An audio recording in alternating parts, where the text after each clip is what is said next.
சில இடங்கள்லாம் வந்து மாணவர்கள் வந்து சரியாக சொல் பேச்சு கேட்கறதில்ல அப்படின்னு சொல்லிட்டு அவங்களோட இன்டர்னல் மார்க்ஸில் ஃபெயில் பண்ணுறது இல்லை குறைக்கிறது, இந்த மாதிரி சில இடங்கள் கல்லூரிகளில் முக்கியமாக நடந்துக்கிட்டு இருக்குது. இது சரியானதுங்களா, இது தவறானதுங்களா? பொதுவாக பார்த்தீங்கன்னா இந்த சேட்டை பண்ணுற மாணவர்கள் வந்து எதிர்காலத்தில் பெரிய ஆளாக தான் நிறைய பேர் வராங்க. அதுக்காக சேட்டை பண்ணுங்கள்லாம் சொல்ல வரல. பட் இருந்தாலும் இந்த மாதிரி இன்டர்னல் மார்க்கை குறைக்கிறதுன்றதுலாம் ஒரு தவறு. அது அந்த மாதிரி ஒரு தவறை வந்து எந்த ஆசிரியர் பண்ணாலும் அதை ஏற்றுக்கொள்ளவே முடியாது. ஒரு சில பேருக்கு பார்த்தீங்கன்னா அவங்களால தாங்கிக் கொள்ளவே முடியாது, ஒரு பர்சனலாக எடுத்துப்பாங்க. நீங்கள் நிறைய ஆசிரியர்களை பார்த்துருக்கேன். ஆசிரியர்கள் பார்த்தீங்கன்னா அந்த மாணவர்கள் கூட பழகி மாணவர்களுடைய லெவல்லையே தான் இருப்பாங்க. பெருந்தன்மையாக நிறைய பேர் வந்து அவங்க மாறுறதுக்கு வந்து சிரமப்படுறாங்க. ஒரு குருன்றவங்க வந்து சரிக்கு சமமாக மாணவர் கூட சேர்ந்துக்கிட்டு அவரை பழி வாங்குறேன்னு சொல்லி அந்த இன்டர்னல் மார்க்கில் கை வைக்கிறது, அதெல்லாம் நாங்கள் கேள்விப்பட தான் செய்கிறோம்.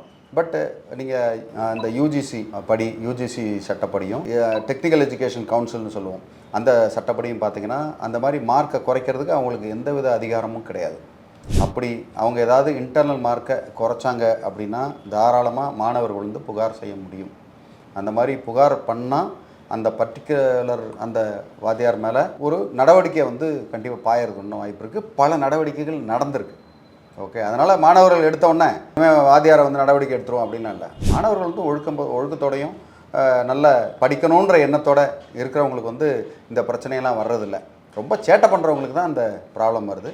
இதை மீறி ஒரு சில இடங்களில் வந்து வேறு ஏதாவது இனம் சார்ந்து, சமயம் சார்ந்து, மொழி சார்ந்து ஏதாவது பிரச்சனைகள் இருக்கும் பட்சத்தில் கண்டிப்பாக அவர்கள் மேலே நடவடிக்கை எடுக்கலாம். இப்போ பல கல்லூரிகளில் சார் மாணவர்களில் வந்து இவங்கெல்லாம் பாதி பேர் வந்து இந்த பிரிவினரில் படிக்கிற பிரிவினர், இவங்கெல்லாம் வந்து சேட்டை பண்ணுற பிரிவினர்னு சொல்லி அவங்கள திரும்ப சொல்கிறது, அது அவங்கள தப்பான ஒரு பின்னுதாரணமாக கொண்டு போயிடாதா சார்? கண்டிப்பாக அது பண்ணவே கூடாது. அந்த மாதிரி பிரித்து அவங்க செய்யும்போது அவங்க பேரில் நடவடிக்கை எடுக்கிறதுக்கு தாராளமாக புகார் கொடுக்கலாம். இப்போது இதை பார்த்துக்கிட்டு இருக்க மாணவர்கள் கூட பார்த்திங்கன்னா அவங்களுக்கு வந்து சின்ன வயசாக இருந்தாலும் சரி, 18 வயசுக்கு மேலே உள்ளவங்கனாலும் சரி, அந்த மாதிரி டிஸ்கிரிமினேஷன் சொல்லுவோம். நல்லா படிக்கிறவன், இவன் நல்லா படிக்காதவன், கருப்பாக இருக்கிறவன், குள்ளமாக இருக்கிறவன், உயரமாக இருக்கிறவன், ஒல்லியாக இருக்கிறவன், குண்டாக இருக்கிறவன், கண்ணு இப்படி இருக்குது, மூக்கு இப்படி இருக்குது, நாக்கு இப்படி இருக்குதுன்னு சொல்லி மாற்றி அப்படி ஏதாவது டிஸ்கிரிமினேஷன் பண்ணாங்கன்னா வாத்தியார்கள் அவங்க குற்றம் புரியுறாங்க, தவறு செய்கிறாங்க. அந்த தவறை யாராக இருந்தாலும் அவங்கள தட்டி கேட்க முடியும், அவங்க பேரில் புகார் கொடுக்க முடியும். அது அந்த மாதிரி எந்த வாத்தியாரை செஞ்சாலும் அவங்கள பற்றி ரகசியமாக கூட நீங்கள் வந்து புகார் சொல்ல முடியும். எஜுகேஷன் டிபார்ட்மெண்ட்டில் நீங்கள் வந்து புகார் சொல்லி அந்த சம்மந்தப்பட்ட துறை ஒரு துறைக்கு ஒரு இந்த மாதிரி விஜிலன்ஸ் இருப்பாங்க, அவங்கக்கிட்ட நீங்கள் வந்து தாராளமாக புகார் சொல்லலாம். உதாரணத்துக்கு பார்த்தீங்கன்னா ஒரு ஸ்கூலில் எந்த ஒரு வாத்தியாரும் இந்த பெரம்பு குச்சியெல்லாம் வச்சுருக்கவே கூடாது. அப்படி குச்சி வச்சுருந்தாலே அது தவறு. அந்த மாதிரி இருக்கும் பட்சத்தில் தாராளமாக புகார் கொடுத்து அவங்கள வந்து ஒழுங்குமுறை நம்ம படுத்த முடியும். சார், இன்னும் வந்து இப்போ சிட்டிகளில் விட்டுட்டு கிராமப்புறங்களில் பார்க்கும்போது அவங்க சாதி பெயரை சொல்லி திட்டுற இன்னும் வழக்குகள் இன்னும் போய்கிட்டே தான் இருக்குது. நடைமுறையில் நம்ம நிறையா செய்திகளும் பார்க்குறோம்.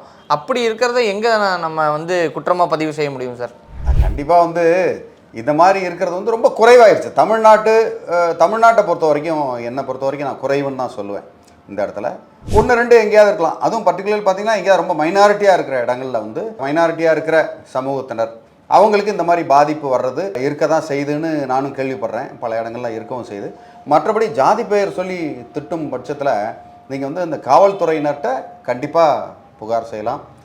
பொதுவாக இந்த SC/ST அட்ராசிட்டி சட்டங்கள்லாம் இருக்குது ஆக்டில். நீங்கள் வந்து புகார் கொடுத்தீங்க அப்படின்னா கண்டிப்பாக வந்து நடவடிக்கை எடுத்து அது சம்மந்தமான மேல் நடவடிக்கைகள்லாம் போய்கிட்டே தான் இருக்குது. அந்த நடவடிக்கைகள்லாம் இருந்துக்கிட்டே தான் இருக்குது. அதை வந்து இல்லைன்னு சொல்கிறதுக்கு இல்லை. அதே மாதிரி பார்த்திங்கன்னா பொய் புகார்களும் இருக்குது. அதையும் வந்து நம்ம இல்லைன்னு மறுக்க முடியாது. அந்த பொய் புகார்கள் கொடுத்தாலும் அந்த பொய் புகாரை வந்து எதிர்கொள்கிறதுக்கும் அது மக்கள் தயாராக தான் இருக்கணும். அதே மாதிரி இந்த தவறும் செய்யக்கூடாது. ஸோ நம்ம வந்து 2 பக்கமும் பார்க்கணும். ஒரே பக்கம் பார்க்காம 2 பக்கமும் பார்த்து 2 பக்கம் சமநிலையாக தராசாக தான் இருந்து பார்க்கணும். அது வந்து இது அதிகாரிகள் வந்து நீங்கள் எந்த சமூகத்தை சேர்ந்தவராக இருந்தாலும் சரி, நீங்கள் வந்து ஒருத்தர் குற்றமுள்ளவர் குற்றமற்றவர்னு அதை பார்த்து அதுக்கேற்ற மாதிரி தான் நீங்கள் எவிடன்ஸை வச்சு தான் நீங்கள் பண்ண முடியுமே தவிர உங்கள் இஷ்டத்துக்கு நீங்கள் பண்ண முடியாதுன்றது அந்த நல்ல நேரத்தில் நான் உங்களுக்கு சொல்கிறேன். மேலும் உங்களுக்கு இது சம்மந்தமான சந்தேகங்களோ இல்லை பிரச்சனைகளோ இருந்தால் அதை எப்படி எதிர்கொள்கிறதுன்னு உங்களுக்கு சந்தேகங்கள் இருந்தால் தாராளமாக என்னை தொடர்புலாம் உங்களுக்கு உதவுறது காத்துக்கிட்டு இருக்கேன். நன்றி, வணக்கம்.